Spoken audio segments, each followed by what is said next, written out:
वो कैसी औरतें थीं।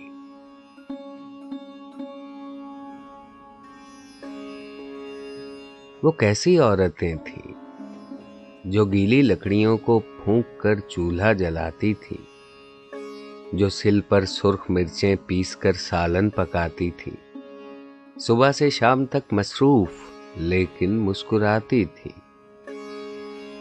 वो कैसी औरतें थीं। भरी दोपहर में सर अपना ढककर मिलने आती थी, जो पंखे हाथ के झलती थीं और बस पान खाती थी, जो दरवाजे पे रुककर देर तक रस्में निभाती थी। वो कैसी औरतें थीं। पलंगों पर नफासत से दरी चादर बिछाती थीं, बसद इसरार मेहमानों को सिरहाने बिठाती थीं। अगर गर्मी ज्यादा हो तो रूह अफ़ज़ा पिलाती थीं। वो कैसी औरतें थीं जो अपनी बेटियों को स्वेटर बुनना सिखाती थीं, सिलाई की मशीनों पर कड़े रोजे बिताती थीं, बड़ी प्लेटों में जो इफ्तार के हिस्से बनाती थीं। वो कैसी औरतें थीं जो कलमे काढ़ कर लकड़ी के फ्रेमों में सजाती थीं, दुआएं फूंक कर बच्चों को बिस्तर पर सुलाती थीं और अपनी जानमाज़ें मोड़कर तकिया लगाती थीं। वो कैसी औरतें थीं।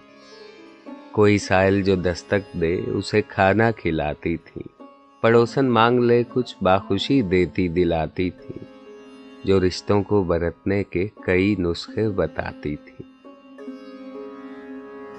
वो कैसी औरतें थीं। मोहल्ले में कोई मर जाए तो आंसू बहाती थी, कोई बीमार पड़ जाए तो उसके पास जाती थी, कोई त्योहार हो तो खूब मिलजुल कर मनाती थी। वो कैसी औरतें थीं।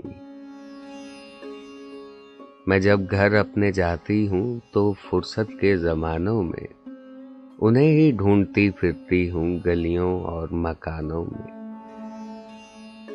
किसी मीलाद में, जुज़दान में, तस्बीह दानों में, किसी बरामदे के ताक पर, बावर्ची खानों में। मगर अपना ज़माना साथ लेकर खो गई है वो, किसी कब्र में सारी की सारी सो गई है।